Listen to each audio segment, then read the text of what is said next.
장과 같이 기도하시겠습니다.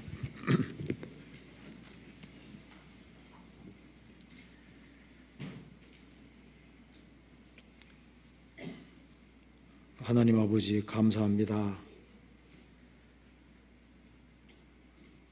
저희들을 구원해 주시고 복된 소망 가운데 생을 살 수 있도록 도와주시는 것을 감사합니다. 이 시간 주님의 말씀 앞에 같이 나와 있습니다. 이 가운데 주 성령께서 함께해 주시고 우리의 마음을 열어주시고 하나님의 말씀으로 우리 영혼을 환하게 비춰주옵소서. 그리고 마음속에 있는 의문들을 제해주시고 주님의 영광을 위해 살 수 있는 마음을 더욱 일으켜 주시옵소서. 이 세상에서 무엇을 위해 살아야 할지를 알 수 있는 지혜를 허락해 주옵소서. 역사의 마지막 시대를 살아가는 저희들, 이 세상 그 어디에도 참된 만족과 소망이 없다는 걸 압니다. 주님의 복음과 주님 영광을 위해 살 수 있도록 인도해 주시고 주님께 헌신하는 사람들이 될 수 있도록 역사해 주옵소서. 멀리 태국에 전도 중에 있는 오세일 목사님, 또 함께 하시는 모든 분들 일일이 함께 해주시고 그곳에서 주님의 역사와 능력을 나타내 주옵소서. 전국적으로 많은 집회가 있습니다. 집회가 있는 곳마다 주님께서 하감해 주시고 함께 해주시고 역사해 주옵소서.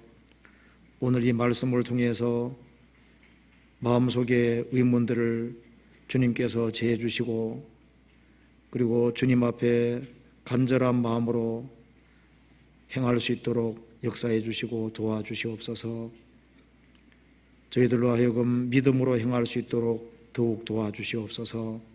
오늘 모든 시종 주님의 거룩한 손에 의탁드립니다. 주 예수님 이름 받들어 기도하옵나이다. 아멘. 성경 시편 22편 찾으시겠습니다. 시편 22편입니다.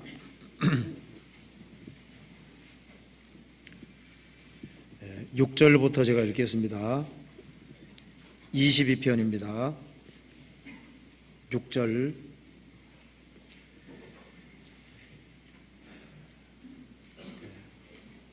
나는 벌레요 사람이 아니라 사람의 회방거리요 백성의 조롱거리니이다. 나를 보는 자는 다 비웃으며 입술을 비죽이고 머리를 흔들며 말하되 저가 여호와께 의탁하니 구원하실 걸, 저를 기뻐하시니 건지실 걸 하나이다. 14절. 나는 물같이 쏟아졌으며 내 모든 뼈는 어그러졌으며 내 마음은 춘빌 같아서 내 속에서 녹았으며 내 힘이 말라 질그릇 조각 같고 내 혀가 이틀에 붙었나이다. 주께서도 나를 사망의 진토에 두셨나이다. 개들이 나를 애워쌌으며 악한 무리가 나를 둘러 내 수족을 찔렀나이다. 내가 내 모든 뼈를 셀 수 있나이다. 저희가 나를 주목하여 보고 내 겉옷을 나누며 속옷을 제비봅나이다. 여호와여 멀리하지 마옵소서. 나의 힘이시여 속히 나를 도우소서. 내 영혼을 칼에서 건지시며 내 유일한 것을 개의 세력에서 구하소서. 나를 사자의 배에서 구하소서. 주께서 내게 응낙하시고 들소불에서 구원하셨나이다. 내가 주의 이름을 형제에게 선포하고 회중에서 주를 찬송하리이다. 26절입니다. 겸손한 자는 먹고 배부를 것이며 여호와를 찾는 자는 그를 찬송할 것이라. 너희 마음은 영원히 살지어다. 땅의 모든 것이 여호와를 기억하고 돌아오며 열방의 모든 족속이 주의 앞에 경배하리니 나라는 여호와의 것이요 여호와는 열방의 주제심이로다. 세상의 모든 풍비한 자가 먹고 경배할 것이요 진토에 내려가는 자 곧 자기 영혼을 살리지 못할 자도 다 그 앞에 절하리로다. 26절은 같이 읽겠습니다. 겸손한 자는 먹고 배부를 것이며 여호와를 찾는 자는 그를 찬송할 것이라. 너희 마음은 영원히 살지어다. 거기까지입니다. 오늘 이 시간에 시편 22편 26절 말씀 중에 끝부분에 보면은 너희 마음은 영원히 살지어다 이 구절이 있습니다. 이 구절을 같이 한번 생각해 보도록 하겠습니다. 너희 마음은 영원히 살지어다. 구원을 받을 때 영혼이 구원함을 얻습니다. 구원을 받고 난 이후에 신앙생활에서 가장 핵심 부분이 마음이라고 할 수 있습니다. 그래서 여기서도 너희 마음은 영원히 살지어다. 영원히 살지어다. 살아라 그런 뜻입니다. 너희 마음은 영원히 살지어다. 살지어다 그 말은 마음이 용기를 가지고 힘을 얻을지어다. 이제 구원을 받은 사람은 구원받은 기쁨과 즐거움이 있습니다. 그 구원받은 기쁨과 즐거움 가운데 활기차게 주님 영광을 위해 살지어다 그런 뜻입니다. 너희 마음은 영원히 살지어다. 영혼이 구원을 얻을 때도 십자가를 통해서 생명을 얻었습니다. 생명을 얻은 후에도 그리스도인들이 어떻게 계속적으로 힘있게 살 수 있느냐, 마음에 용기를 가지고 힘을 가지고 살 수 있느냐, 거기에 대한 답이 시편 22편에 기록이 되어 있습니다. 그것은 바로 주님과 주님의 십자가라고 분명히 말을 하고 있습니다. 그래서 이 시편 22편 말씀 속에는 주님의 죽으심과 부활하심이 잘 묘사가 되어 있습니다. 그리고 주님은 죽으시고 부활하셨는데 영혼이 구원함을 얻는 사람 있는가 하면은 영혼을 살리지 못할 자도 있다고 분명히 말을 하고 있습니다. 그래서 시편 22편 6절부터 이제 22절까지에 보면은 예수님의 죽으심과 부활하심이 자세히 기록이 되어 있습니다. 그리고 29절에 보면은 세상의 모든 풍비한 자가 먹고 경배할 것이요 진토에 내려가는 자 곧 자기 영혼을 살리지 못할 자, 이 구절이 나와 있습니다. 주님은 죽으시고 부활하셨지만은 결국 구원받지 못하고 진토에 내려가는 자, 자기 영혼을 살리지 못할 자가 있다고 했습니다. 그런가 하면은 주님의 십자가로 말미암아 영혼이 살리심을 받은 사람, 그런 사람도 있습니다. 영혼이 살리심을 얻은 사람, 구원을 받은 사람은 신앙생활을 힘차게 힘있게 하기 위해서는 26절에 말한 대로 너희 마음은 영원히 살지어다. 영혼이 격동되고 영혼이 힘을 얻고 영혼이 그 마음 자체가 참으로 힘을 얻고 살 수 있다면은 모든 환난과 어려움을 극복할 것이고 힘있게 살 수 있을 것이고 또 주변의 사람들을 구원할 수 있고 땅끝까지 전도하는 그 일에 동참하고 힘있는 생활을 살 수가 있을 겁니다. 그래서 오늘 너희 마음은 영원히 살지어다 이 제목으로 제가 말씀을 드려보도록 하겠습니다. 먼저 시편 22편 6절부터 보시겠습니다. 여기에 주님의 십자가의 죽으심과 순환이 잘 기록이 되어 있습니다. 6절에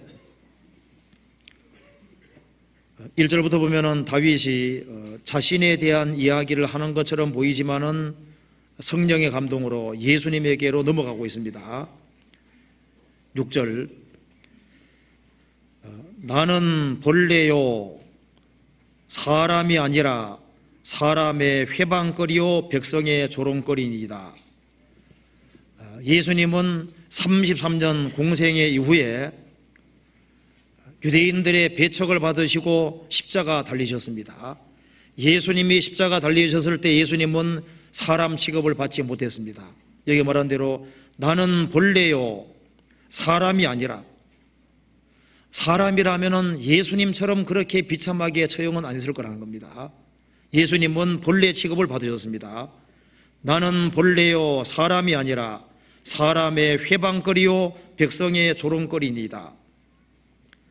나를 보는 자는 다 비웃으며 입술을 비쪽이고 머리를 흔들며 말하되 저가 여호와께 의탁하니 구원하실 걸 저를 기뻐하시니 건지실 걸 하나이다. 예수님이 십자가 못 박히셨을 때 십자가 아래에서 바로 6절, 7절, 8절 말씀을 했다고 마태복음에 기록이 되어 있습니다. 저가 남은 구원하여서되 자기는 구원할 수 없도다. 저가 여호와께 의탁하니 구원하실 걸 저를 기뻐하시니 건지실 걸 하나이다. 실제로 십자가 밑에서 이런 이야기를 했습니다. 14절 나는 물같이 쏟아졌으며 예수님 피는 물이 쏟아지는 것처럼 쏟아지었습니다. 내 모든 뼈는 어그러졌으며 뼈가 탈골이 됐다는 겁니다. 조인트 내 부분이 나갔다는 겁니다. 내 모든 뼈는 탈골이 됐고, 왜냐하면 십자가에 양손 양발이 못이 박힌 상태로 달려있기 때문에 뼈가 탈골이 되는 겁니다. 그리고 십자가 달렸을 때는 일단 숨을 쉴 수 없기 때문에 숨을 쉬려면은 발에다가 힘을 줘야 되고, 그리고 몸은 끌어올려야 됩니다. 등에 책찍을 많이 맞았으니까 거친 나무 기둥과 부딪히면서 고통이 있고, 또 손에 못이 박혔으니까 또 고통이 있습니다.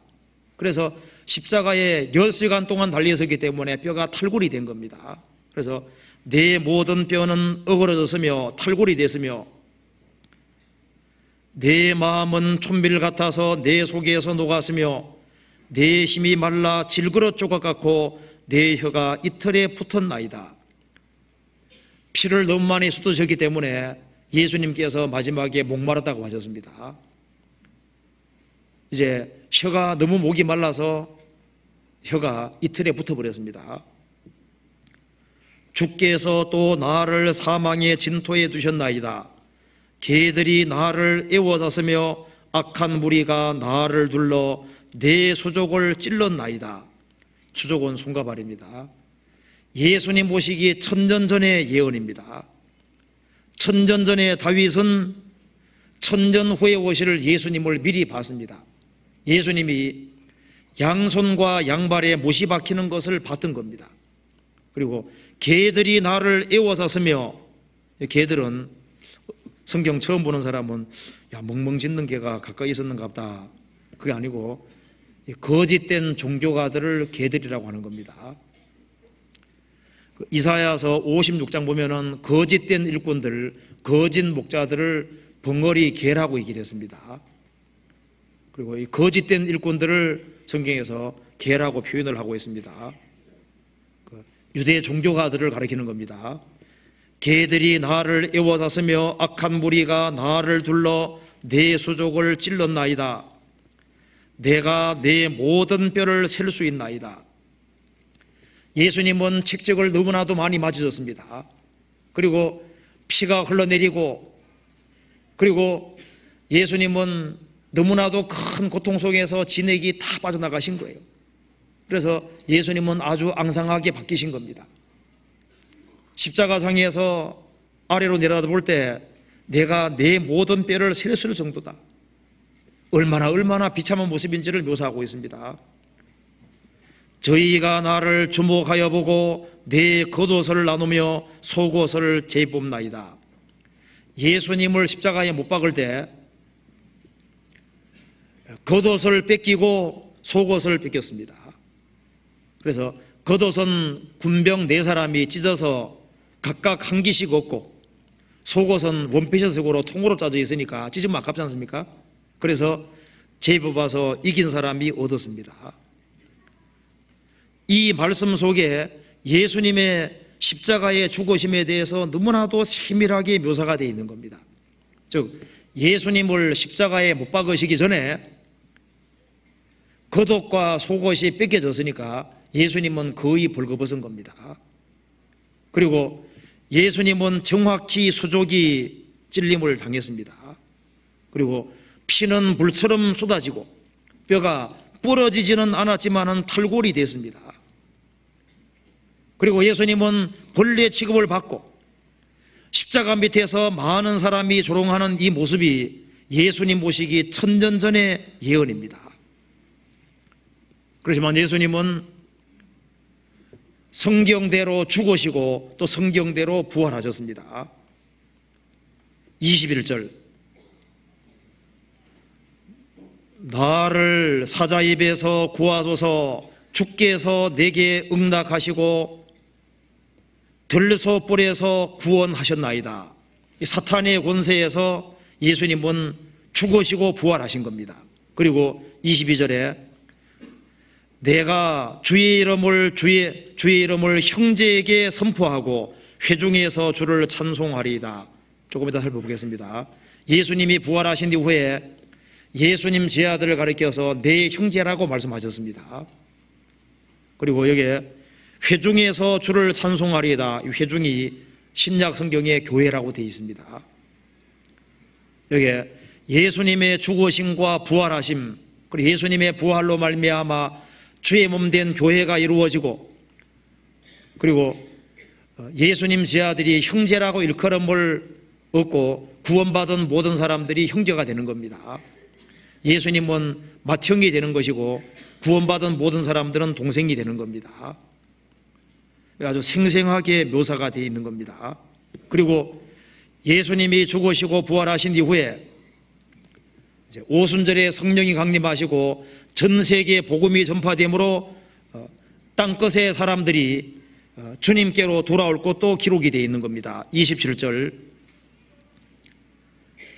땅의 모든 것이 여호와를 기억하고 돌아오며 열방의 모든 족속이 주의 앞에 경배하리니. 예수님 말씀하셨습니다.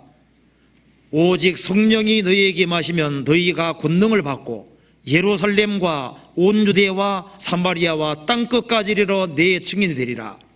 땅끝까지 복음이 전해질 것이 예언되어 있는 겁니다.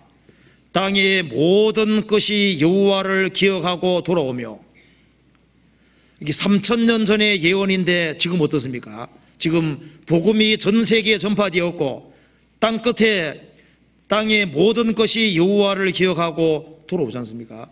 그리고 열방의 모든 족속이 주의 앞에 경배하리니, 열방의 모든 민족 중에 한국도 포함되고 여기에 속해 있는 나도 포함되어 있는 겁니다. 복음이 전 세계에 전파될 것도 이미 기록이 되어 있습니다. 그런데 예수님이 죽으시고 부활하시고 이제 복음이 땅끝까지 전파되는 그 과정 속에서 영혼이 구원함을 얻는 사람이 있는가 하면은 결국은 이뤄지는 사람도 있다 그 말입니다. 29절, 세상의 모든 풍비한 자가 먹고 풍비한 자가 경배할 것이요. 정말 구원을 얻은 사람은 풍비한 사람이라고 할 수 있습니까? 예수님을 자기의 구세주로 소유한 사람, 예수님과 직접 연결된 사람은 부유한 사람입니다. 주의 이름을 부르는 모든 자에게 부유하시도다. 구원을 얻은 사람은 가장 풍비한 사람이고 부유한 사람입니다. 세상의 모든 풍비한 자가 먹고 경배할 것이요. 그리고 진토에 내려가는 자, 먼지입니다. 진토가 먼지죠. 진토에 내려가는 자, 곧 자기 영혼을 살리지 못할 자도 다 그 앞에 절하리로다. 예수님은 산자와 죽은 자의 재판장이시기 때문에 구원받지 아니한 사람도 예수님 앞에 무릎을 꿇을 수밖에 없는 겁니다. 살아생전에 그리스도를 배척하고 구원받지 아니한 사람도 최후의 심판대 앞에서 주님 앞에 무릎을 꿇어야 되고 자기 죄를 자복해야 되고 심판을 받을 수밖에 없는 겁니다. 자, 이 구절하고 똑같은 구절 찾아봅시다. 성경 빌립보서 2장입니다.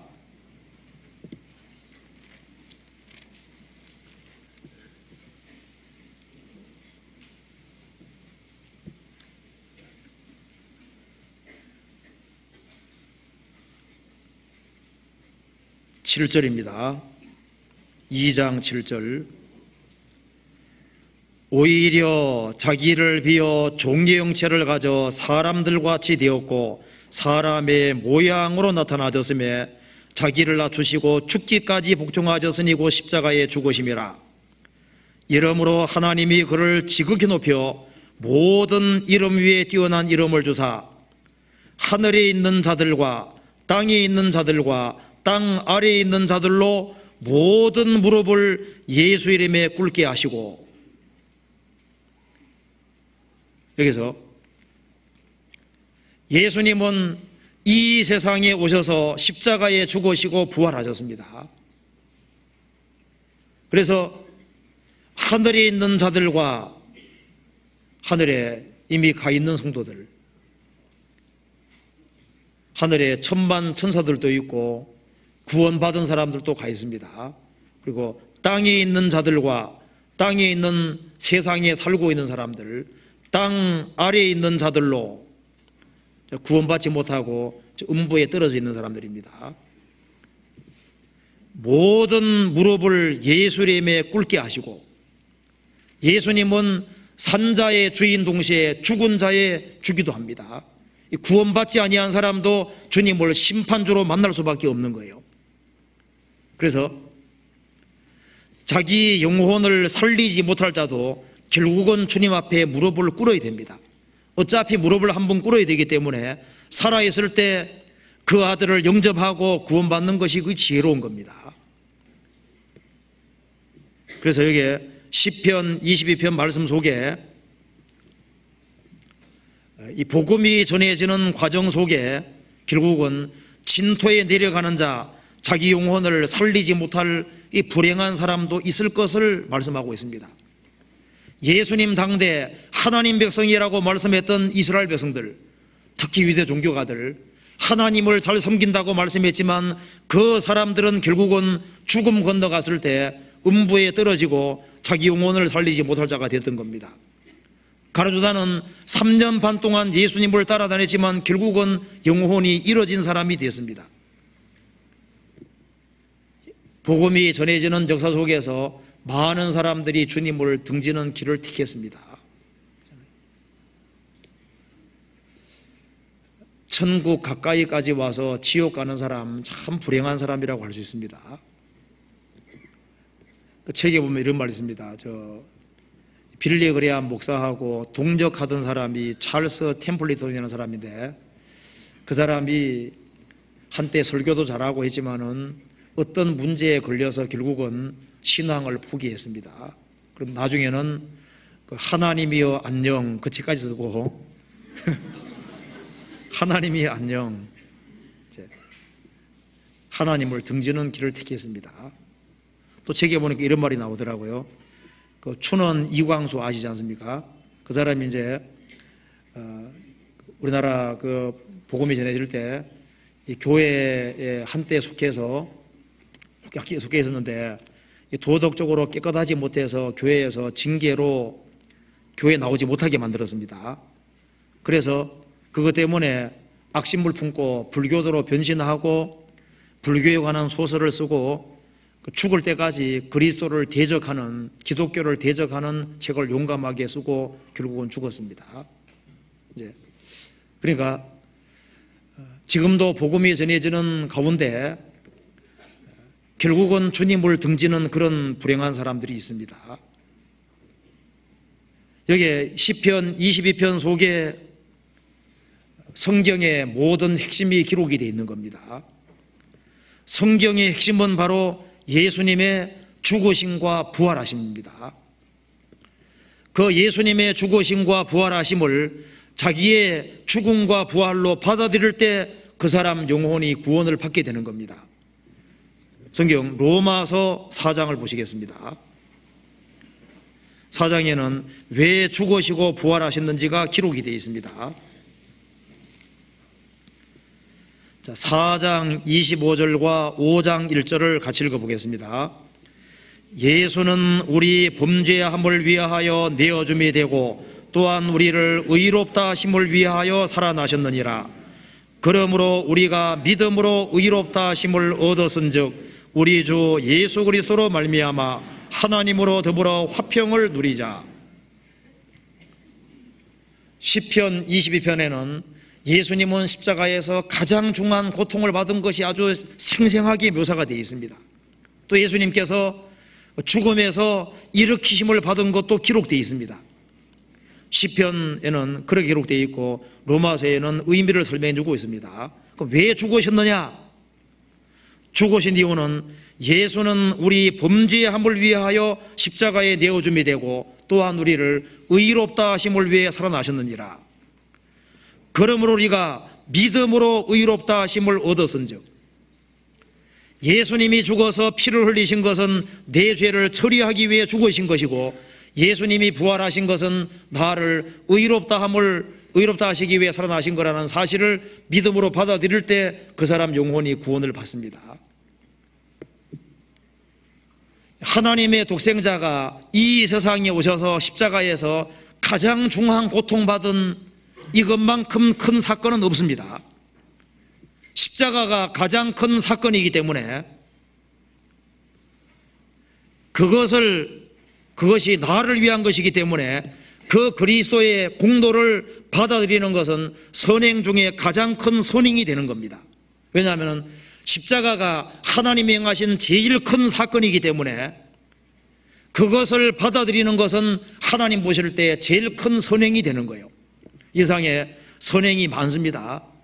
어떤 사람은 김밥 장사를 해서 매덕을 벌어서 사회에 기부하기도 하고, 또 나환자들을 위해서 평생 수고하는 사람도 있고, 이 세상에서 선을 행하는 사람들이 많습니다. 하나님 보실 때 제일 큰 선이 무엇일까요? 그것은 바로 예수님의 죽으심과 부활하심을 받아들이는 사람은 주님께서 가장 큰 선을 행하는 사람으로 받아보시는 겁니다. 유대인들이 물었습니다. 우리가 어떻게 하여야 하나님의 일들을 하오리까? 유대인들은 복수로 물었습니다. 예수님 말씀하시기를 하나님의 보내신 자를 믿는 것이 하나님의 일이니라. 단수입니다. 그리스도를 신앙하는 것, 그리스도를 믿는 것이 하나님 보실 때 선행이라고 말씀하셨습니다. 그것이 가장 큰 선행이라면 가장 큰 일은 무엇이겠습니까?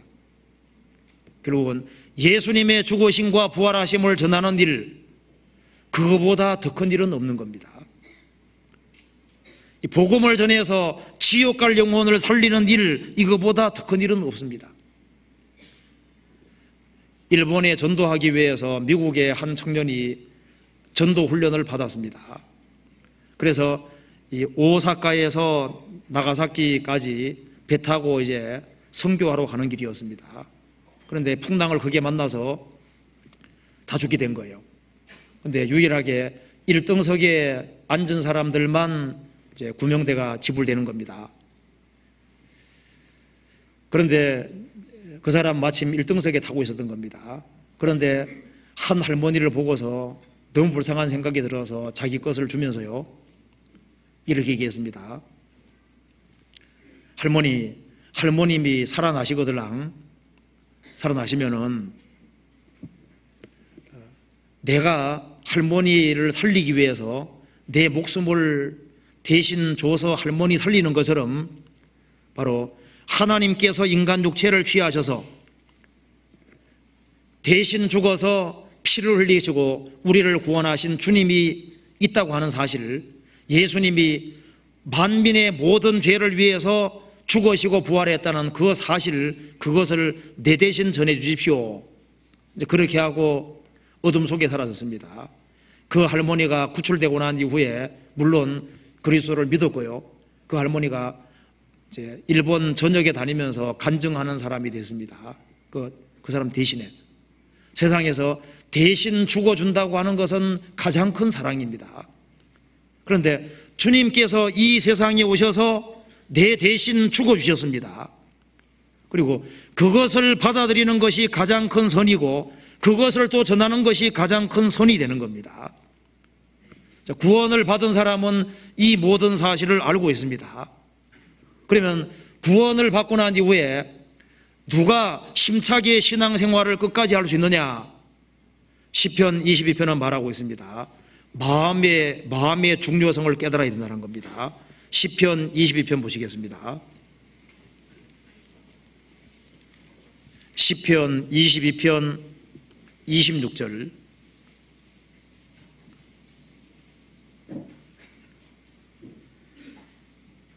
겸손한 자는 먹고 배부를 것이요 여호와를 찾는 자는 그를 찬송할 것이라.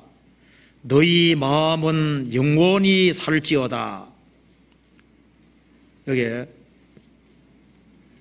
구속받은 사람에게는 마음이 핵심 요소가 됩니다. 너희 마음은 영원히 살지어다. 잠언에 무릇 지킬 만한 것보다 더욱 내 마음을 지키라. 생명의 근원이 이에서 남이니라. 무릇 지킬 만한 것보다 더욱 내 마음을 지키라. 마음을 지키라고 말씀하셨습니다. 우리가 도둑이 창문을 넘보는 것은 어찌할 수 없을 겁니다. 그렇지만은 도둑이 들어오도록 문 열어둘 필요 없잖아요. 우리 마음을 잘 지켜야 됩니다. 세상에서 마음만큼 중요한 것이 없어요. 이 마음은 넓어지려면은 한없이 넓어지는 것이 사람 마음입니다. 마음은 넓어지려면은 바다같이도 넓어질 수 있어요. 좁아지려면은 바늘 하나도 들어갈 수 없을 만큼 좁아지기도 합니다. 그렇잖아요. 또 마음은 부드러워지려면 한없이 부드러워질 수 있습니다. 마음은 완고해지고 약해지려면은 다이아몬드처럼 단단하게 될 수도 있어요. 이 마음은 큰 용기를 가질 수 있는 동시에 때로는 막 불이 팍 죽을 수도 있고, 어느 때는 사자같이 담대할 수도 있고, 마음이 토끼같이 아주 비겁하게 될 수도 있는 겁니다. 이 마음은 언제든지 바뀌기도 하고, 마음은 넓어지기도 하고 좁아지기도 하고 강해지기도 하고 약해지기도 하고 부드러워지기도 하고 아주 여러 모양 가지고 있기 때문에요, 이 마음을 어떻게 다스리느냐, 마음을 어떻게 붙잡느냐, 마음이 어떻게 살리심을 받느냐, 이것이 신앙생활의 핵심으로 중요한 조사가 된다 그 말입니다. 잠언 4장 찾아보시겠습니다. 잠언 4장. 그래서 가장 지혜롭다고 하는 솔로몬도 이렇게 얘기를 했습니다.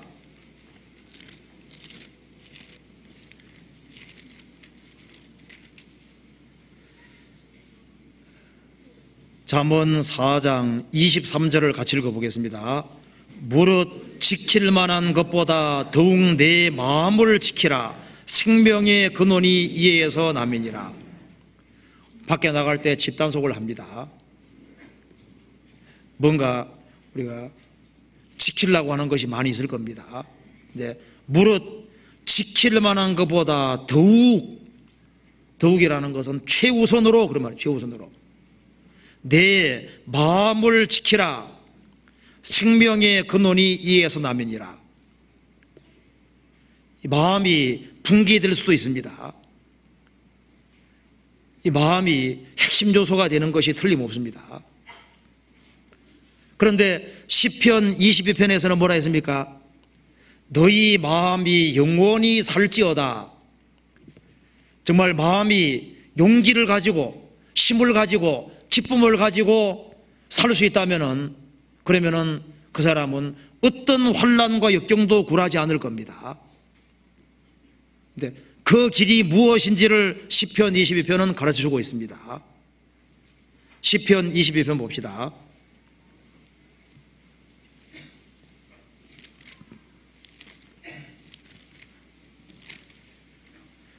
먼저 마음이 영원히 살지어다. 이 마음이 힘을 얻고 살기 위해서 26절 보면은 겸손한 자는 먹고 배부를 것이며, 마음이 살기 위해서는 먼저 겸손한 자는, 그 말씀대로 마음이 겸손하지 않고서는 그 마음이 살지를 못할 겁니다. 겸손한 자는 먹고 배부를 것이며, 마음이 겸손한 사람은 주님께로부터 은혜를 받을 수가 있습니다. 그래서 겸손은 신앙의 바탕이 되는 겁니다. 물이 낮은 대로 흐르는 것처럼 하나님 은혜는 낮은 마음 속에 내려오도록 되어 있습니다. 그래서 이 마음을 낮추고 살아갈 때 마음을 낮추는 그 사람은 하나님께 은혜를 받을 수 있기 때문에 그 은혜를 받은 마음은 틀림없이 사는 마음이 될 겁니다. 낮은 마음으로 행하면은 어디서든지 큰 유익을 얻을 수 있습니다. 낮은 마음으로 행하면은 구역 모임 가서도 큰 유익을 얻습니다. 그렇죠? 자, 낮은 마음으로 갔습니다.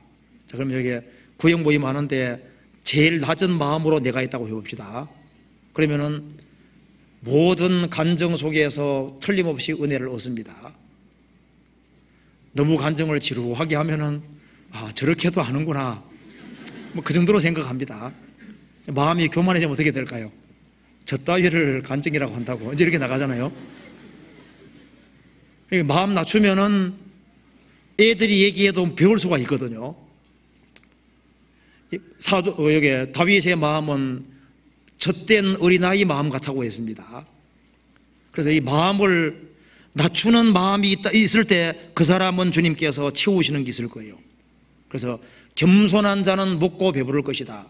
그래서 지금보다 마음을 조금 더 낮추면은 낮추는 마음이 있는 그 사람은 하나님께 은혜를 받을 수 있고 하나님께 은혜를 받을 때 마음이 굳세지고 마음이 살게 되는 겁니다. 그래서 마음은 은혜로서 굳게함이 아름답고 은혜를 받을 때 마음이 굳세지고 신앙이 굳세지고 힘있게 살 수 있는 겁니다.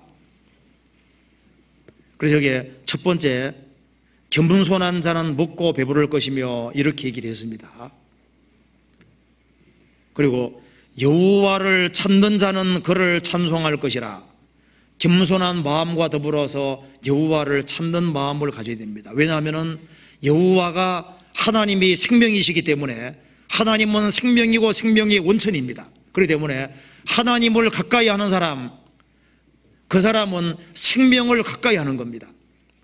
산다고 하는 것은 생명입니다. 그래서 주님을 가까이 할 때 모든 문제가 풀릴 수 있는 겁니다. 그래서 여기에 너희 마음은 영원히 살지어다 이 말하기 앞서서 겸손과 주를 찾는 것을 먼저 거론했습니다. 왜냐하면 마음이 살리심을 받기 위해서 마음이 힘을 얻고 용기 얻고 살기 위해서는 겸손한 마음과 어떤 사람은 마음은 낮추는데 주님 가까이 하지 않습니다. 그러면은 주님의 은혜를 받을 수 없는 거예요. 그래서 마음을 낮추는 동시에 우리가 향해야 될 대상은 여기에 여호와입니다. 여호와를 찾는 자는 그를 찬송하게 될 것이다. 반대로 교만의 길을 걸어가고 주님을 멀리하는 사람은 마음이 살지 못하게 될 겁니다. 마음에는 항상 갈등과 괴로움이 있을 겁니다. 마음에는 투쟁이 있고 마음에는 많은 문제거리가 생기게 될 겁니다. 주의 힘을 얻지 못할 거예요.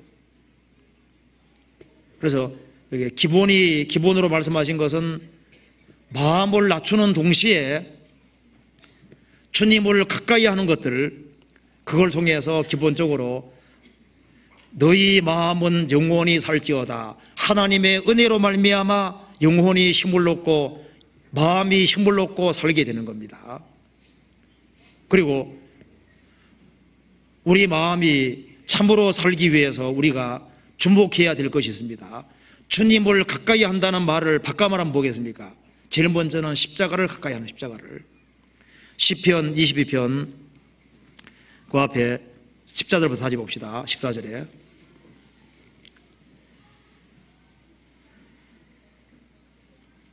나는 물같이 쏟아졌으며 내 모든 뼈는 어그러졌으며 내 마음은 촌빌 같아서 내 속에서 녹았으며 내 힘이 말라 질그릇 쪼가같고 내 혀가 이틀에 붙었나이다. 주께서도 나를 사망의 진토에 두셨나이다. 개들이 나를 애워쌌으며 악한 무리가 나를 눌러 내 수족을 찔렀나이다. 이 십자가의 죽음이 주님에게 무엇을 의미했는지를 알면 알수록 나에게 무슨 관계가 있는지를 알면 알수록 감격되는 마음을 가지게 됩니다. 그래서 낮은 마음으로 십자가를 쳐다볼 때 그 고귀하신 주님이 이 천한 세상에 오셔서 나를 위해 죽으셨는데 이렇게 처절하게 피가 정말 물처럼 쏟아지고 뼈가 탈골이 되고 예수님 마음이 촛밀같이 녹았다고 했습니다. 그리고 예수님 수족이 찔렸다 그랬습니다. 이것에 대해서 생각을 하고 또 생각을 하고 이것을 계속적으로 묵상하면은 여기서 마음에 큰 힘과 용기를 얻는 것이 사실입니다. 이 성경을 통해서 봤을 때 예수가 누굽니까? 이 우주를 다 창조하신 분입니다. 이 광대한 대우주를 무인도로 가정할 경우에 9갱성이 있는 태양계는 무인도의 모래 알갱이 하나에 해당됩니다. 그 정도밖에 안 되는 거예요. 그게 지구는 모래 알갱이를 자른 한 부분에 속하는 겁니다. 거기에 지구상 한 보통에 버티고 사는 나는 이 광대한 대우주를 창조하신 주님 앞에 봤을 때는 사실 아무것도 아닌 거예요. 그런데 그 거룩하신 분이 나 같은 사람을 위해서 이렇게 세상에 오셔서 이렇게 중한 고통을 받았다. 이것이 나를 사랑하셨기 때문이라는 것을 깊이 생각을 할 때, 여기에 대해서 우리가 마음과 생각을 더 많이 두게 될 때 여기에서 말할 수 없는 어떤 힘과 용기가 생기게 되는 겁니다. 그렇잖아요. 많은 사람 너무 바쁩니다. 마음속에 세상 것으로 가득하기 때문에 마음에 신앙의 힘이 없는 거예요. 너무 분주하고 너무 바쁩니다. 마음에 세상 것으로 많이 채워져 있습니다. 그리고 이 주님의 십자가가 마음속 깊이 들어있지 않습니다. 그렇기 때문에 영혼에 그만큼 힘이 없는 거예요. 제가 글에 이런 말이 나오더라고요. A.M. 켈리라는 사람이 이런 얘기했습니다. 오 나로 깨닫게 하소서, 밝히 이해하게 하소서. 내 죄를 담당한다는 것이 당신께 무엇을 의미했는지를, 내 죄를 담당한다는 것이 바로 주님께 무엇을 의미했는지를 나로 좀 밝히 깨닫게 도와주십시오. 왜 주님이 내 죄를 담당하셨는지, 그 이유가 무엇인지를 내가 참으로 더 깨달을 수 있게 도와주십시오. 우리는 십자가 앞에 더 다가갈 필요가 있습니다. 십자가 밑에 더 있을 필요가 있습니다. 나다나엘은 무화과나무 아래 오래 있었습니다. 주님께서 말씀하셨습니다. 너가 무화과나무 아래에 있을 때 내가 봤다고 했습니다. 그는 무화과나무 아래에서 주님을 생각했을 겁니다. 하나님 생각했을 거예요. 우리는 십자가 아래 더 많이 갈 필요가 있습니다. 그리고 십자가가 나와 무슨 상관이 있는지, 그 십자가의 죽으심이 나에게 무엇을 의미하는지, 그것을 생각하고 또 생각할 필요가 있습니다. 그럼 그것이 내 마음에 힘을 주고 용기를 주고 그리고 나를 살게 한다는 힘이 있을 겁니다. 그리고 또 시편 20에 보면은 예수님은 죽으셨을 뿐 아니라 부활하셨습니다. 22절에 21절에 나를 사자 입에서 구하소서, 주께서 내게 응낙하시고 들소불에서 구원하셨나이다. 내가 주의 이름을 형제에게 선포하고 회중에서 주를 찬송하리이다. 예수님은 십자가에 참혹하게 죽으셨지만은 무덤에 장사되시고 사흘 만에 부활하셨습니다. 우리가 또 부활하신 주님 앞에 부활하신 주님을 깊이 생각할 때, 주님이 살아 계시다는 사실을 확실하게 할 때 거기에서 엄청난 힘이 생기도록 되어 있는 겁니다. 예수님은 죽으셨고 부활하셨습니다. 지금도 여기에 살아 계시는 거예요. 주님의 부활을 확실히 할 때, 주님이 살아 계시다는 걸 확실히 할 때 거기에서 말할 수 없는 힘과 용기가 생길 겁니다. 그렇잖아요? 고린도전서 15장 보시겠습니다.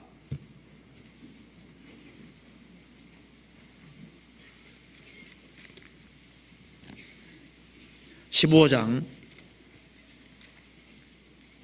12절입니다.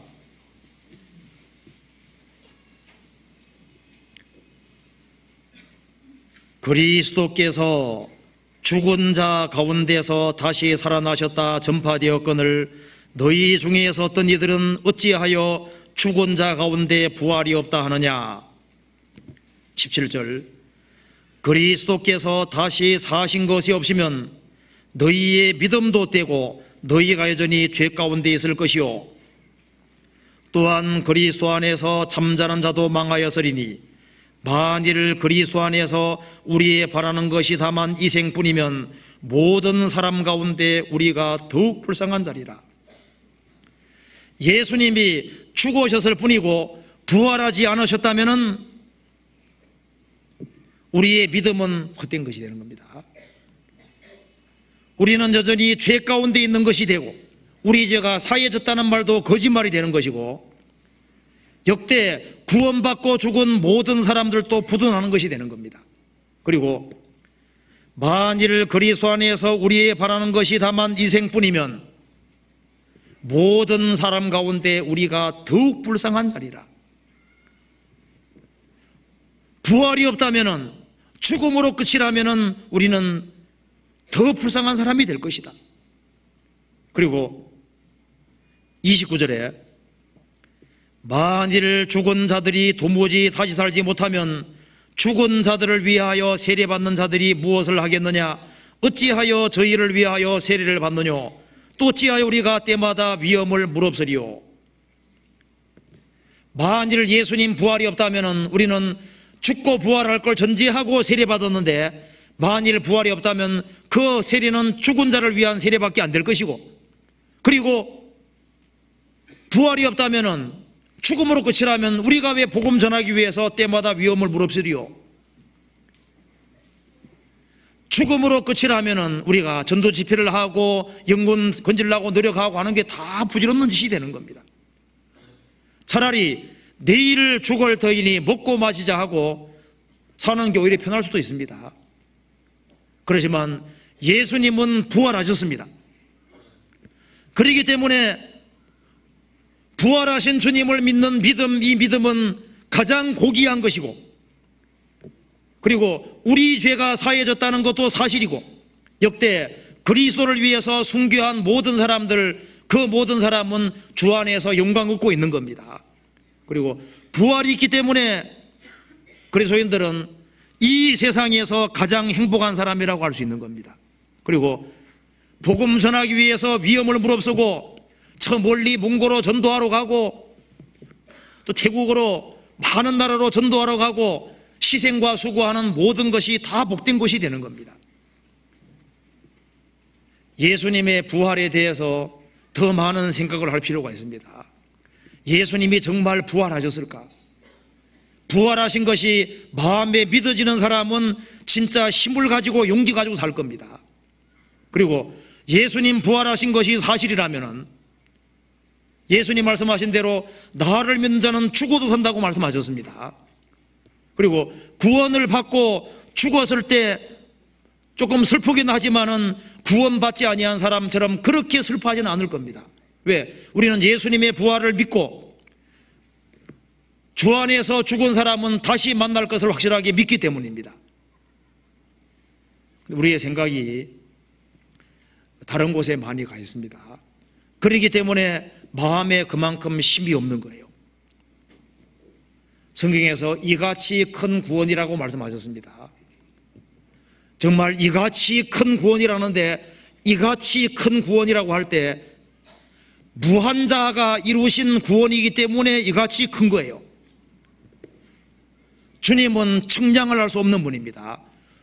이 대우주를 무한히 만들 수 있는 그 무한하신 분이 이룩하신 구원이기 때문에 우리는 그 구원의 크기를 감히 상상할 수 없는 겁니다. 우리는 영원한 파멸에서 구원을 받은 겁니다. 저는 요즘 성경 읽으면서 무적행이란 말이 자꾸 머릿속에 떠오릅니다. 무적행, 바닥 없는 구덩이. 그거 하나만 생각해도 누가 바닥 없는 구덩이를 만들 수 있겠습니까? 무한자가 아니면은 바닥이 없는 구덩이를 누가 만들 수 있겠어요? 무한한 구덩이는 무한자만 만들 수 있는 겁니다. 그리고 우리는 영원한 불못에서 건짐받은 거예요.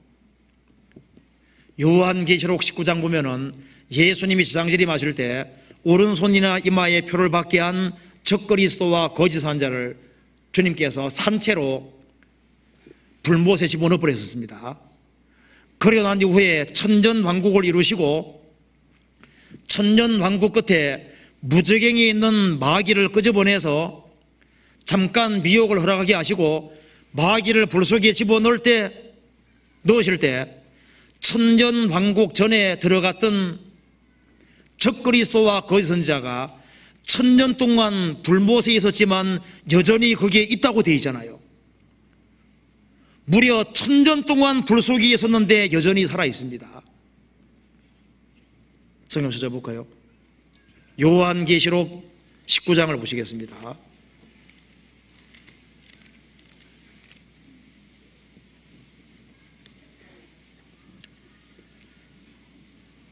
(19장) 20절입니다.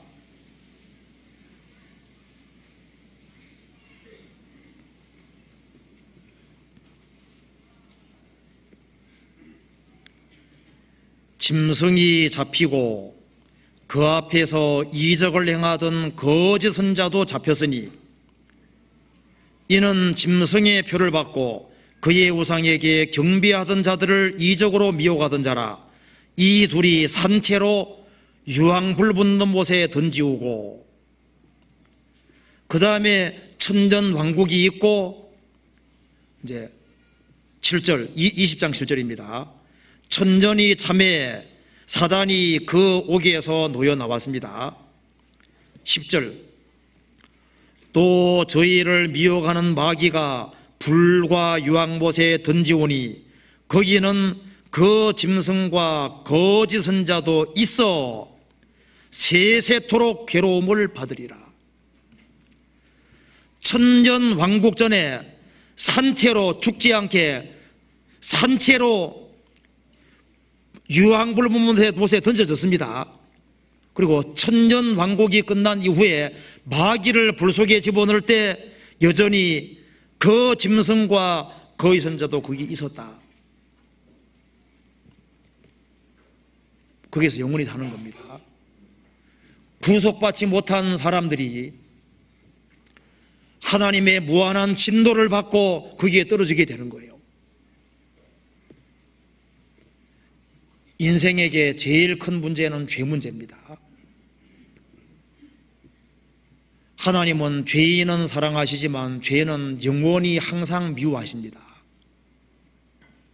그래서 살아있는 동안에 죄를 벗어야 되는데 살아있는 동안에 죄를 벗지 못하면은 죽음 건너갈 때 어떻게 됩니까? 그 사람에게 죄는 영원히 붙게 되는 거예요. 일단 죽음 건너가면은 죄는 그 사람에게서 영원히 분리 불가능합니다. 분리될 수 없어요. 근데 하나님은 죄에 대해서는 영원히 진노하시는데 그 사람에게는 죄가 분리될 수 없습니다.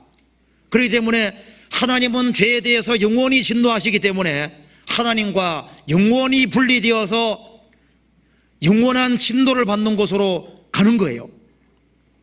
우리는 천년이 아니라 영원한 진노에서 건짐을 받은 겁니다. 그래서 내가 지옥에서 영원한 파멸에서 건짐받은 것을 참으로 깨달을 때 지옥의 형벌에서 건짐받은 내가 이 세상에서 아무리 많은 고생을 한다 할지라도 지옥 가는 사람 하루 고생 못합니다. 내가 평생 보리죽을 끓여 먹고 내가 암이 걸리고 어떤 중병 속에 살고 고통 속에 산다 할지라도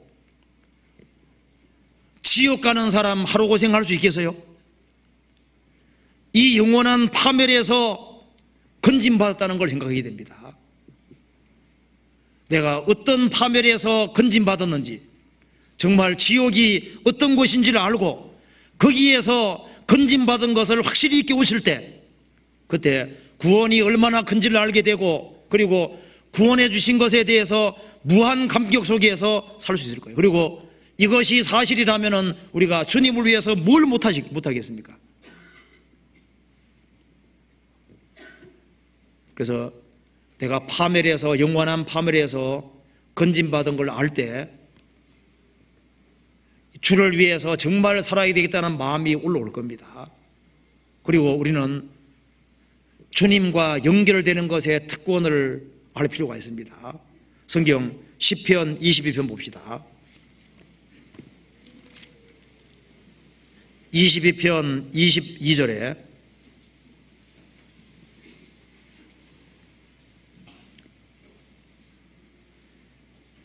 내가 주의 이름을 형제에게 선포하고 회중에서 주를 찬송하리이다. 이 구절이 신약에 인용되어 있는데 한번 보시겠습니다. 이걸 보면 우리가 그리스도인이 얼마나 큰 특권이 있는지를 알 수 있습니다. 성경에서 보시겠습니다. 히브리서 2장입니다. 이 구절이 여기에 인용되어 있습니다.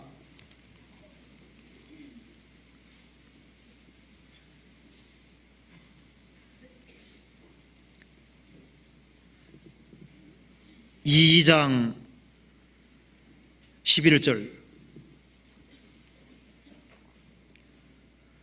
거룩하게 하시는 자와 거룩하게 함을 입은 자들이 다 하나에서 난지라.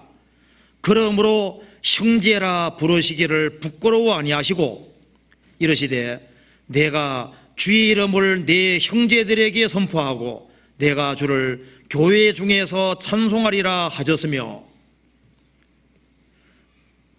거룩하게 하시는 자는 주님입니다. 거룩하게 하심을 입은 자는 구원받은 성도들입니다. 그들이 다 하나에서 난지라, 한 하나님에게서 난지라. 그러므로 예수님께서 우리를 형제라 부르시기를 부끄러워 아니하시고, 우리 같은 사람을 주님께서 형제라고 부르시기를 부끄러워 아니하시고, 내가 주의 이름을 내 형제들에게 선포하고, 예수님께서 구원받은 사람을 내 형제라고 말씀하셨어요. 내 형제라고. 예수님은 우리의 맏형이 되시고 우리는 동생이 되신 거예요. 된 겁니다. 우리는 그리스도와 공동 후사가 된 거예요. 또 우리는 주님의 자녀가 됐습니다. 14절에 자녀들은 13절에 보면은 또다시 내가 그를 의지하리라 하시고 또다시 볼지어다 나와 및 하나님께서 내게 주신 자녀라 하셨으니, 자녀들은 혈육에 함께 속하였음에 그도 또한 한 모양으로 혈육에 함께 속하심은 사망으로 말미암아 사망의 세력을 잡은 자 곧 마귀를 없이 하시며 또 죽기를 무서워함으로 일생에 매여 종도를 하는 모든 자들을 놓아주려 하심이니. 우리는 주님의 형제인 동시에 뭡니까? 또 주님의 자녀입니다. 그와 동시에 그리스도인들은 뭡니까? 그리스도의 신부가 된 거예요. 그리스도의 신부입니다. 아담은 예수님의 모형입니다. 아담의 갈비뼈에서 하와가 나왔습니다. 아담의 죽음으로 하와가 생긴 겁니다. 예수님의 옆구리에 창이 찔리심으로 거기에서 우리가 하나님의 자녀가 되고 그리스도의 신부가 된 거예요. 아담이 말했습니다. 이는 내 뼈 중에 뼈 살 중에 살이라. 주님께서 주님의 죽으심을 통해서 태어난 성도들을 가리켜서 그리스도의 신부로 보고 이는 내 뼈 중에 뼈 내 살 중에 살이라. 주님께서는 우리를 주님의 지체로 보시는 거예요. 우리는 주님의 공동 후사가 되었습니다. 그래서 이 그리스도와 직접 연결된 이 특권은 상상할 수가 없습니다. 우리는 주님께로부터 생명을 받은 사람이기 때문에 그리스도인들은 세상을 판단할 것이고 천사들을 판단한다고 되어 있습니다. 우리는 천사보다 더 높은 특권이 있는 거예요. 그래서 이 거듭난 그리스도인들이 가장 유명한 사람들입니다. 무명한 자 같으나 유명한 자요. 노아 당시에 누가 진짜 유명한 사람입니까? 주님하고 연결되어 있는 노아가 유명한 사람이었습니다. 아브라함이 갈대아울에 나올 때 누가 유명한 사람이었습니까? 하나님 말씀을 따라 나온 아브라함이 유명한 사람인 거예요. 예수님 당시에 베드로, 야고보, 요한 이런 사람들이 예수님과 연결됐기 때문에 유명한 사람입니다.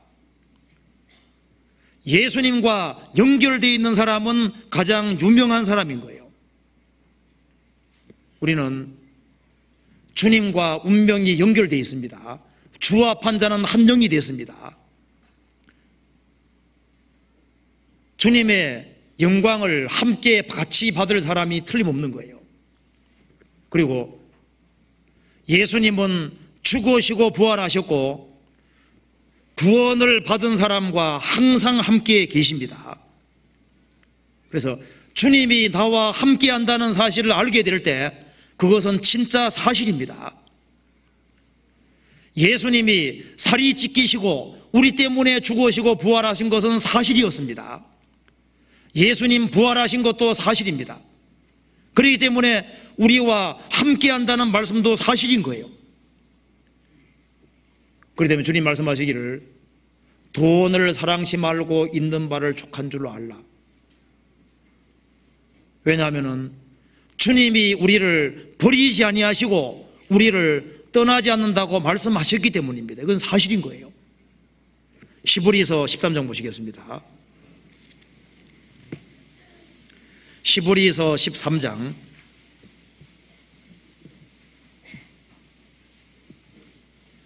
주님이 나와 함께 한다는 사실이 한번 눈에 보이기만 한다면 어떻게 할까요?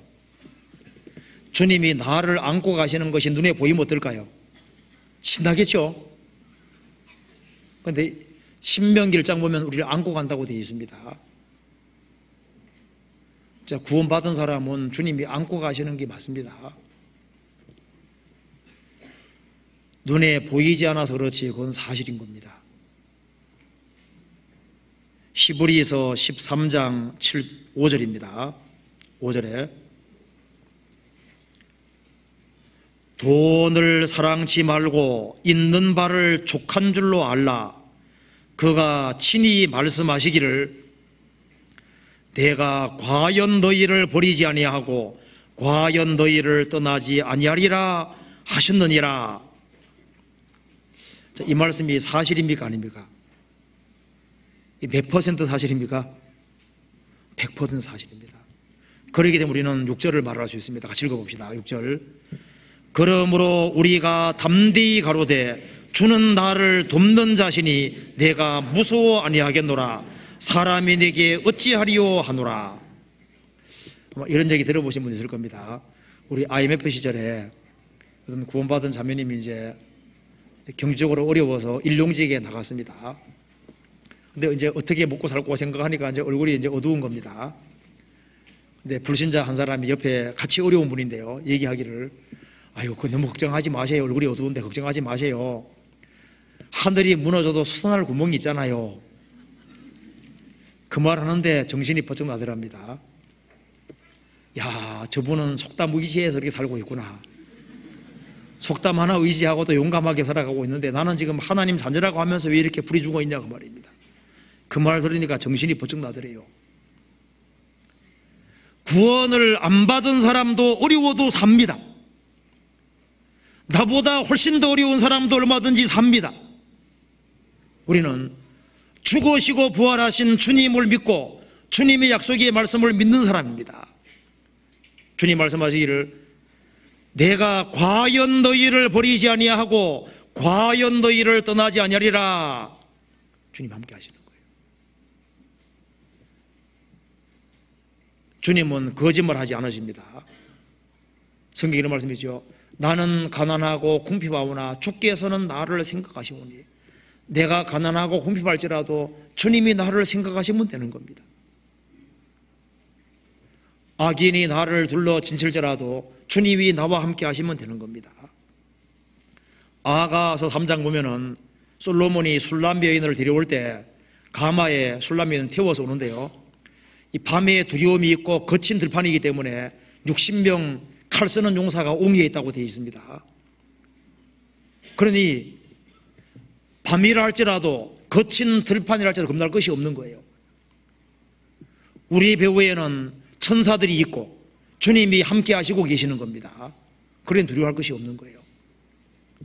제가 과거에 초등학교 시절에 저희 아버지와 같이 제가 고사리라는 동네에 살았는데요. 저 산 쪽으로 올라가면 고사리입니다.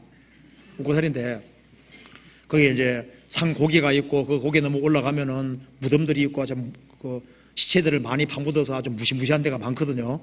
그래서 이제 이게 올라가는데 한 30리 정도 이렇게 걸어가는데 한 20리 이상 됩니다. 가는데 제 혼자만 제가 못 가죠. 저희 아버지와 같이 이렇게 가는데요. 후라시 하나 들고 가는데 얼마나 무서운지요. 그래도 아버지하고 함께 가니까 갈 수 있습니다. 성경의 말씀이지 않습니까? 사망이 음침한 골짜기를 다닐지라도 해를 두려워하지 않을 것은 주께서 나와 함께 하십니다. 아버지가, 육신의 아버지가 아니라 주님이 나와 함께 하시는 것이 사실입니다. 내가 때로는 벌레 취급받을 수도 있습니다. 그렇지만은 주님이 벌레 취급받으신 거예요. 주님이 수모를 받은 세상입니다. 우리가 주님의 고난 받으심을 생각을 하고 또 주님이 나와 함께 한다는 걸 알 때 그 사람은 이 세상에서 힘과 용기를 가지고 살 수 있을 겁니다. 주님이 나와 함께 한다는 걸 알 때 그것이 우리에게 힘인 거예요. 제가 가끔 이렇게 길 가다 보면은 그거 보신 분도 있을 겁니다. 화장품 선전하는데 피부는 권력이다. 보셨어요? 저는 한참 읽어봤습니다. 이게 무슨 말인가? 피부는 권력이다. 이게 왜 피부가 권력이냐? 하고 나중에 이제 생각을 해보니까 이제 피부가 좋고 이제 화장을 잘 발라가지고 이제 외모가 좀 이렇게 괜찮게 되면은 그것이 어떤 힘과 능력을 발휘하고 좋은 회사 들어가기도 하고 여러 가지 어떤 유익한 점이 많기 때문에 그렇게 한 것이 아닌가 나름대로 생각해 봤습니다. 맞는가요? 그런데 피부는 권력이다. 그게 아니라 그게 권력이 아니고 주님이 나와 함께 하는 것이 그 힘인 거예요. 외모가 잘난 게 중요한 것이 아닙니다. 주님이 나와 함께 한다는 그것이 중요한 겁니다. 또 한 가지 여기에 시편 22편에 보면은 예수님 뼈가 탈골은 됐지만 꺾이지 않았습니다. 여기에 중요한 뜻이 있습니다. 여기에 시편 34편 봅시다. 34편 봐봐요. 34편 20절입니다. 20절에 그 모든 뼈를 보호하시며 그 중에 하나도 꺾이지 아니하도다. 예수님 뼈는 탈골은 됐지만 어떻게 됐습니까? 꺾이지는 않았습니다. 그런데 시편 51편 봅시다. 51편 8절에 나로 즐겁고 기쁜 소리를 듣게 하사 주께서 꺾으신 뼈로 즐거워하게 하소서. 자, 다윗이 살인죄와 간음죄를 짓고 난 이후에 지은 시입니다. 다윗의 뼈는 꺾였다고 했습니다. 예수님 십자가 죽으실 때 두 강도가 달렸는데 예수님 뼈는 꺾이지 않았습니다. 두 강도는 뼈가 꺾인 채로 죽었잖아요. 여기 뼈가 꺾였다는 것이 뭘까요? 예수님 뼈는 꺾이지 않았다는 것이 뭡니까? 예수님은 고난은 받으셨지만은 그 고난은 하나님의 뜻 가운데 되어지는 고난이었습니다.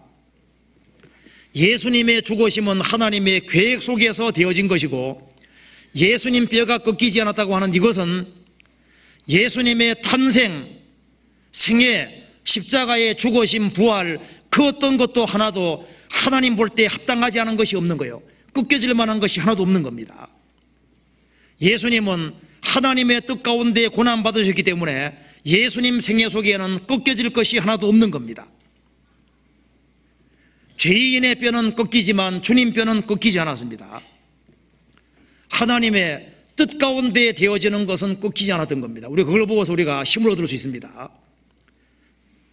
내가 하나님의 말씀, 하나님의 진리 가운데 살아가는 한 해는 예수님도 십자가에 죽는 고통을 치르셨지만은 거기에서 꺾여질 만한 것이 전혀 없는 겁니다. 그것처럼 우리가 세상에서 고생하고 살 수도 있고 핍박받을 수도 있습니다. 그렇지만 내가 주님의 말씀 진리 가운데 있는 한에는 주님 보실 때 꺾여질 것이 없습니다. 하나도 꺾일 것이 없거든요. 그건 다 남는 것이 되는 겁니다.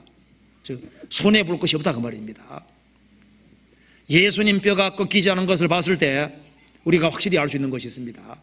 내가 진리 가운데 사는 한은 나는 손해 아닙니다. 남편이 핍박할 수 있습니다. 그리고 내 주변에 대적자가 많이 줄 수 있습니다. 내가 고통은 받을 수 있지만은 신앙적인 손해보는 거 아니다 그 말입니다. 그것은 꺾이지 않습니다. 주님께서 진리 가운데 행하는 사람의 뼈는 꺾지 않는 거예요. 롯이 먼저 선택권을 취했습니다. 아브라함은 선택권을 하나님께 맡겼습니다.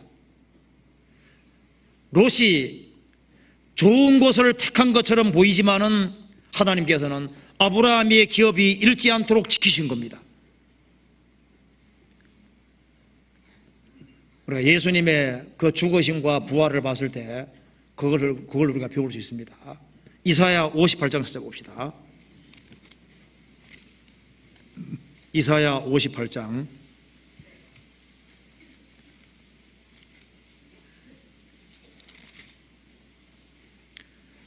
11절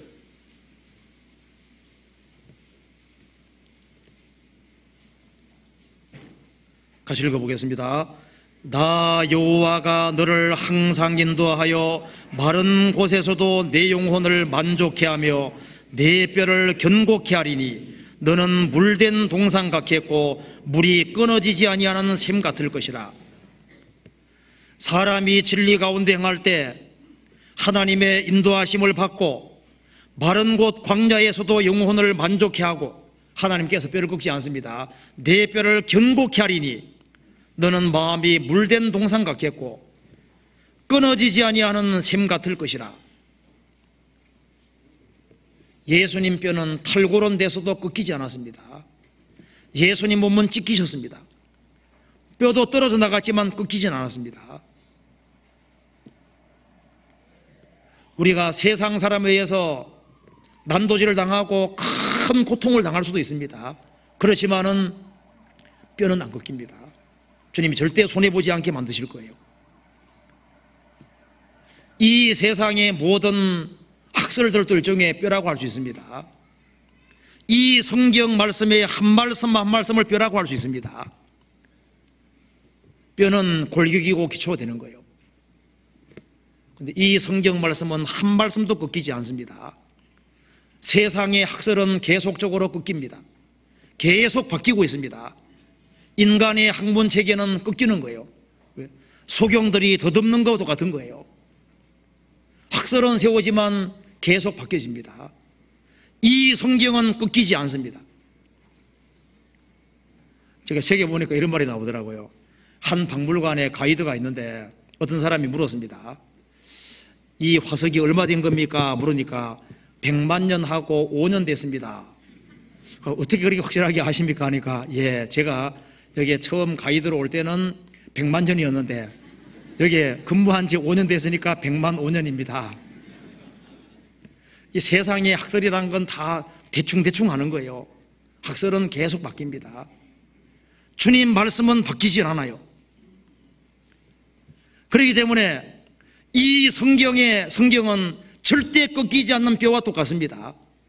길선주 목사님은 요한계시록을 하루에 매일 한 번씩 읽어서 30년 동안 읽었다고 합니다. 그래서 한 1만 번 이상 읽었다. 1만 번 이상. 정신 못 차릴 때마다 요한계시록 읽으면 좋을 것 같아요. 이 성경을 계속 읽는 사람, 이 성경을 마음판에 새기는 사람, 그 사람은 엄청난 힘을 얻게 될 겁니다. 틀림없이 그럴 거예요. 그리고 예수님 뼈는 꺾이지 않았습니다. 그 예수님의 생애는 완전하게 남지 않습니까? 죄인의 뼈는 꺾이지만 예수님 뼈는 꺾이지 않았습니다. 이 세상의 모든 업적들은 결국은 꺾이는 거예요. 이 세상 사람들의 이름, 이 세상의 모든 업적은 다 헐게 기록되는 겁니다. 다 부질없는 거예요. 성도들의 이름과 성도들이 진리 가운데 행한 것은 하늘에 기록되고 영원히 꺾이지 않습니다. 그건 아무도 지울 수가 없는 거예요. 예수님의 탄생, 생애, 십자가의 죽으심과 부활하심, 그것은 누구도 지울 수가 없는 겁니다.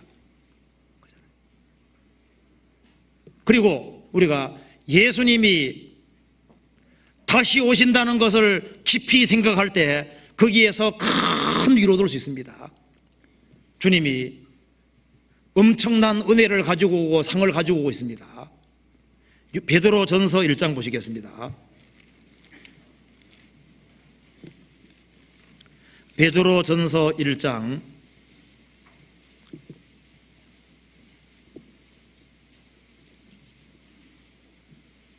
13절 같이 읽어봅시다.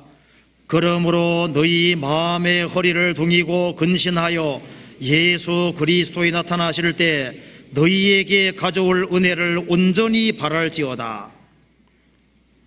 그러므로 너희 마음이라는 허리를 동여매고 근신하여 예수 그리스도에 나타나실 때 재림하실 때 너희에게 가져올 은혜를 온전히 바랄지어다. 주님이 재림하실 때 가져오실 은혜가 있습니다. 과거에 예를 들어서 아버지나 어머니가 어디 멀리 갔다 올 때 자녀들은 뭘 바라고 있습니까? 선물 보따리 바라고 있잖아요. 주님이 이제 가신 지가 2000년 되셨습니다. 사실 오래됐다가 오는 사람일수록 더 좋은 걸 비싼 거 가져오죠. 하루 출장 갔다 왔다, 한 달 출장 갔다 왔다, 1년 만에 왔다 할 때 어떻습니까? 떨어진 기간이 길을수록 가능하면 뭘 가져옵니까? 좋은 거 가져오거든요. 자, 2000년 만에 주님 오시면은 가장 늦게 오시는 거지 않습니까? 올 때 엄청난 선물을 가져오는 거예요. 그 선물을 온전히 바랄지어다. 뭘 가져오시느냐? 예, 엄청난 거 가져옵니다. 근데 상을 가져오는데 성경 찾아봅시다. 요한계시록 22장 봐봐요. 22장 봅시다. 12절.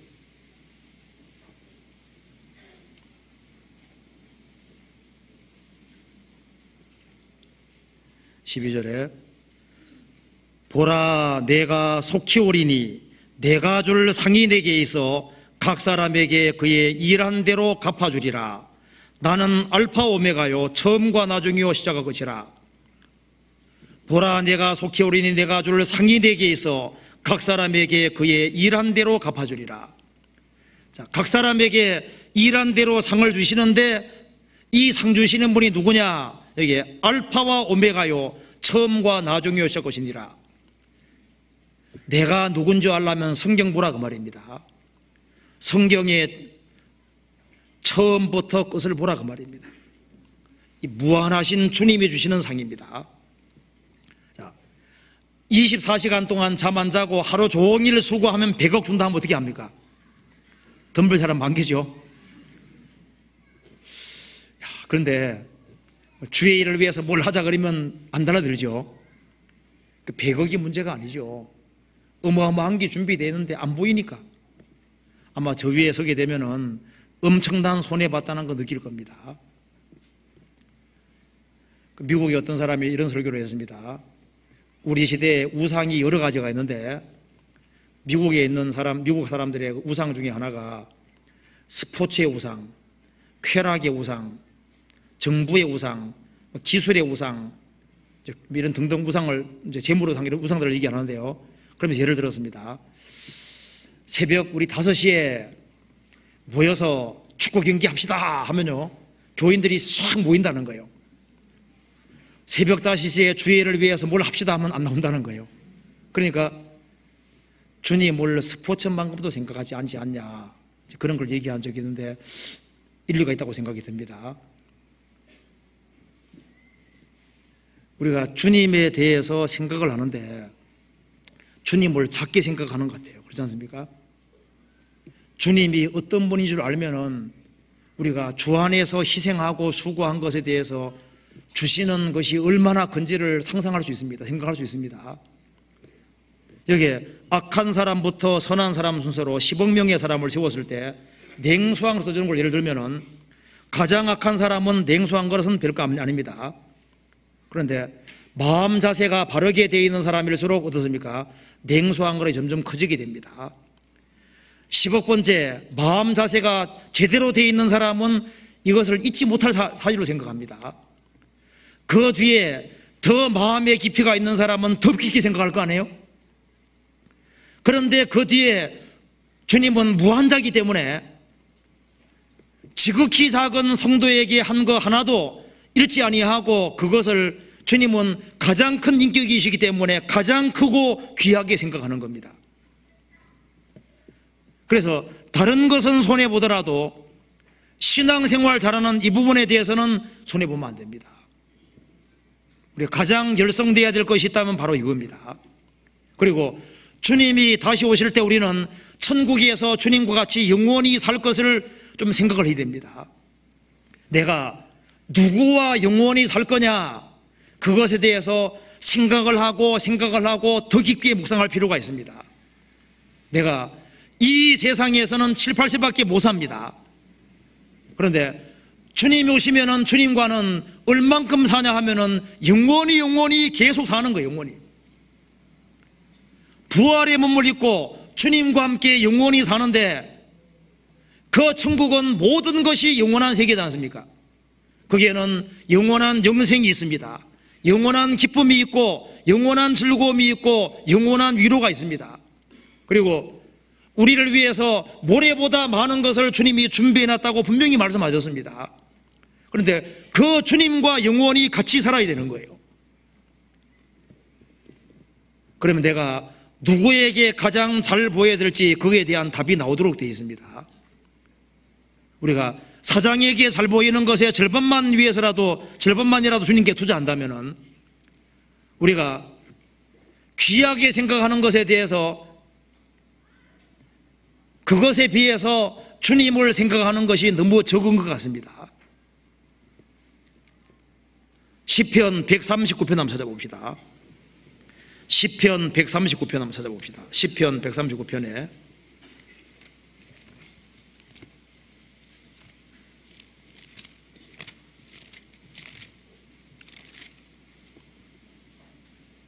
17절,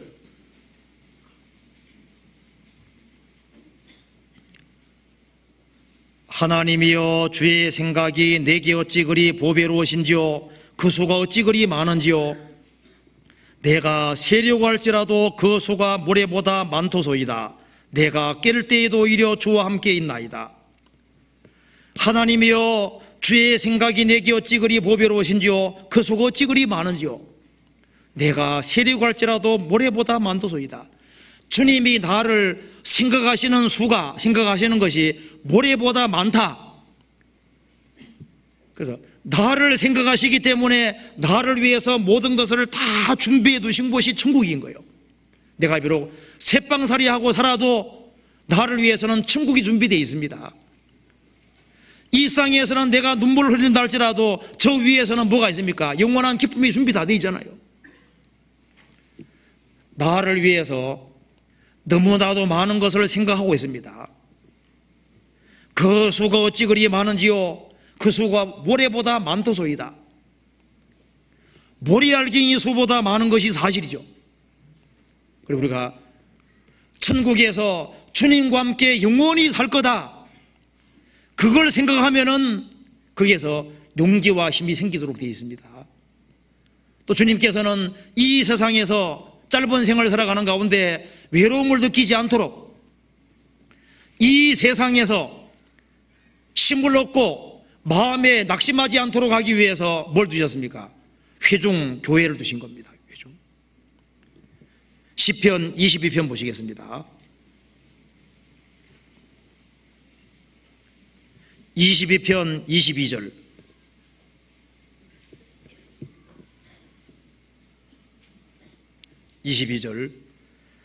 내가 주의 이름을 형제에게 선포하고 회중에서 주를 찬송하리이다. 회중이 뭐라고 되어 있습니까? 히브리서 2장에 교회라고 했습니다. 교회. 회중에서 주를 찬송하리이다. 하나님께서는 자기 백성에게 힘을 주시고 마음이 낙담하지 않고 마음이 용기를 가지고 힘을 얻고 살도록 하기 위해서 회중, 주님 몸된 교회를 두시고 거기에서 주님께서 우리에게 필요한 것을 다 내려주십니다. 주님께서 구원받은 사람이 힘을 잃지 않도록 하기 위해서 말씀을 통해서 힘을 계속 주고 계신 거예요. 주님께서 교회 안에서 우리를 살리시는데 무엇으로 살립니까? 내가 너희에게는 말이 영이요 생명이니라. 말씀으로 주님께서 우리를 살리시고 있는 거예요. 시편 119편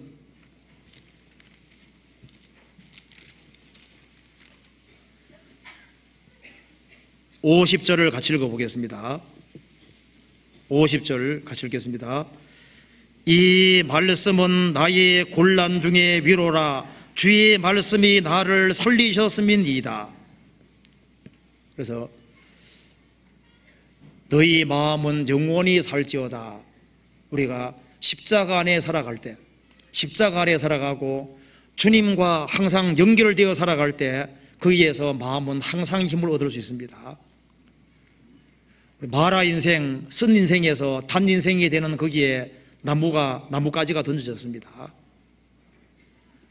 이상이 아무리 쓰라리라 할지라도 우리가 십자가를 깊이 생각할 때, 예수님의 죽으심을 깊이 생각하고 예수님 부활을 깊이 생각할 때 거기에서 우리는 살 수 있는 힘을 얻게 되는 거예요. 우리가 이 세상에서 살아갈 수 있는 이유가 무엇입니까? 이길 수 있는 이유가 무엇일까요? 이 세상에서 고통이 있지만은 기쁘게 살 수 있는 이유가 무엇일까요? 그것은 바로 십자가입니다. 예수님의 죽으심과 부활하심입니다. 우리가 여기에 바울 사도 불러놓고 물어봅시다. 바울, 당신의 힘이 무엇이었습니까? 그토록 많은 고난을 어떻게 받을 수 있었습니까? 자지 못하고 먹지 못하고 헐벗고 춥고 떨고 평생 고생하고 살다가 나중에 참수형 당해 죽었는데 어떻게 그것을 다 이길 수 있었습니까? 이유는 무엇입니까? 예, 그것은 내 안에 계신 그리스도입니다. 이렇게 말할 겁니다. 베드로 사도 불러서 말을 해봅시다. 베드로 사도가 전도하다가 결국은 거꾸로 막 죽었습니다. 거꾸로. 그런 힘이 어디서 나왔습니까? 바로 나와 함께 하신 그리스도, 내 속에 계신 그리스도라고 말할 겁니다. 그리스도는 힘인 거예요. 그래서 십자가 주변에 살고 주님과 연결되어 살아갈 때 그 사람은 힘을 얻을 수 있습니다. 그리고 그 마음이 힘을 얻을 뿐 아니라 마음이 격동이 될 때 그 사람은 진짜 힘있게 살 수 있는 겁니다. 성경 학기에서 찾아봅시다. 학기에서 1장에 학기에서 1장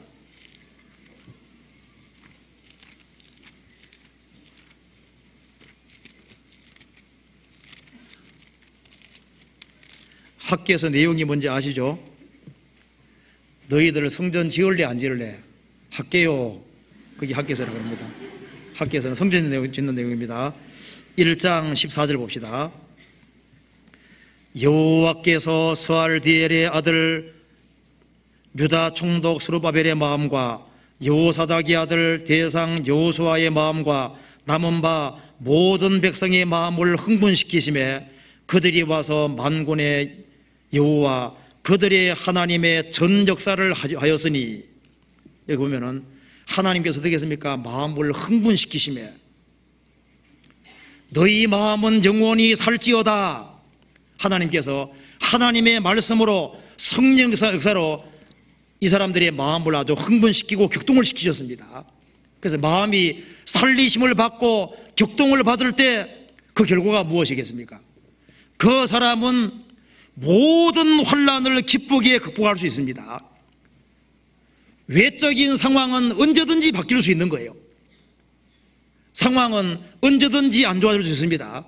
그렇기 때문에 환경이 바뀌는 것보다는 내 마음 바뀌는 게 더 중요한 거예요.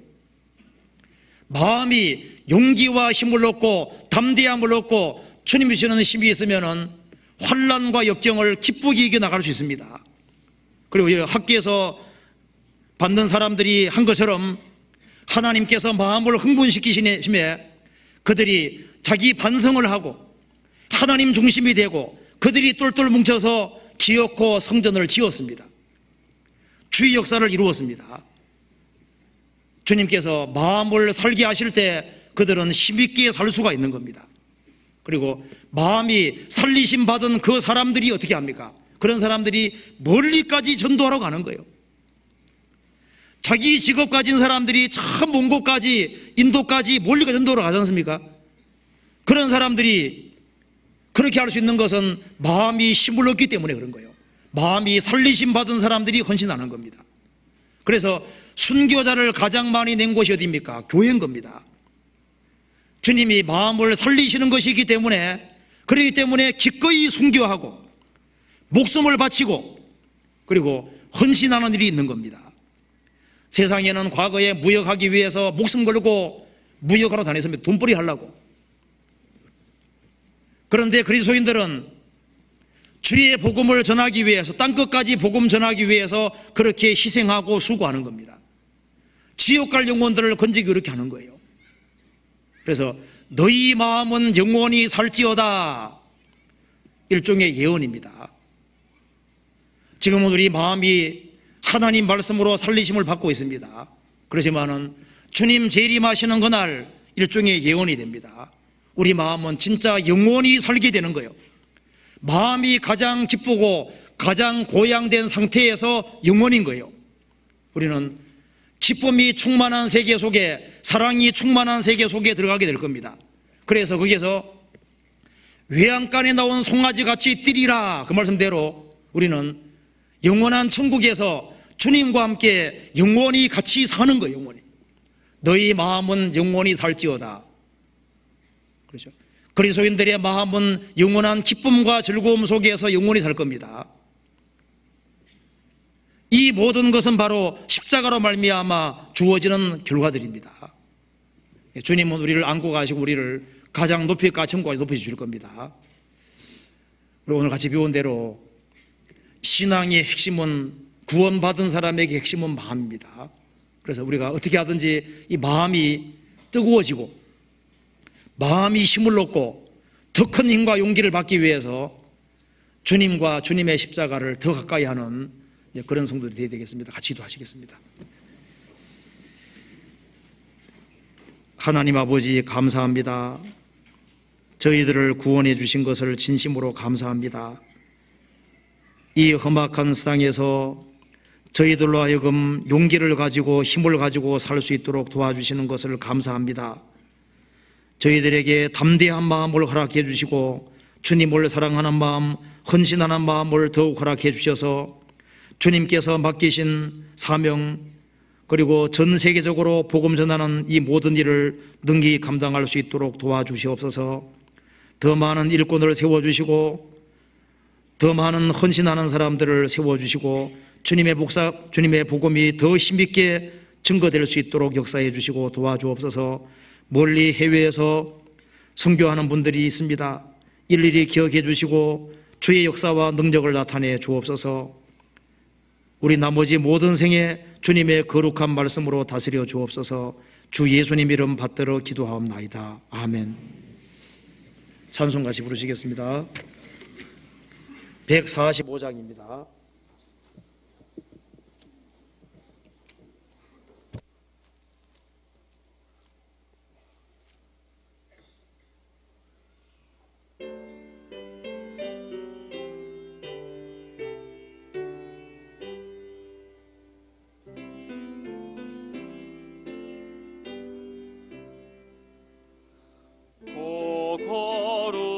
거룩하신 주님,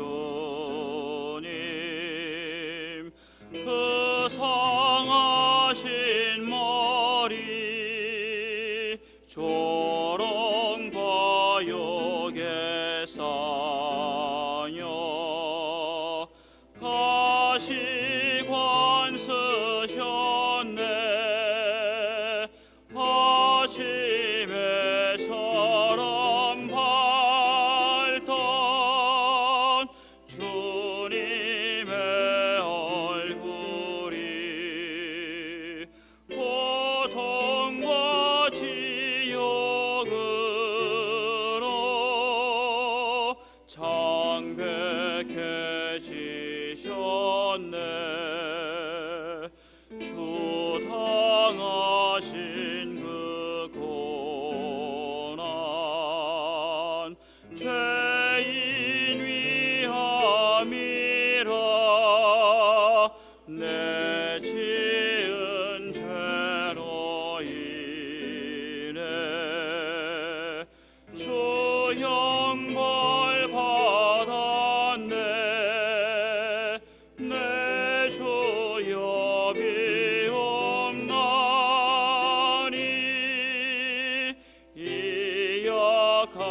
죄인을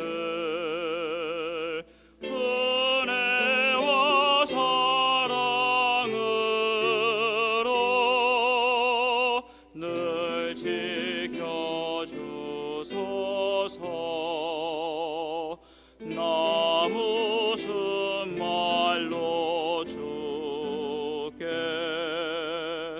다 감사드리랴. 끝없는 주의 사랑 한없이 고마워. 보잘 것 없는 나를 주의 것 삼으사 주님만 사랑하며 나 살게 하소서.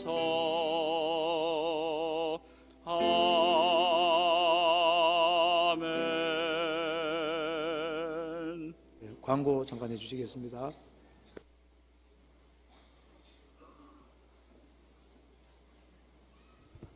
공주교회에서 정한 밤을 가지고 왔답니다. 한 자리에 5,000원씩 사시면 공주교회 도움이 되겠습니다. 광고 마치겠습니다. 마치겠습니다.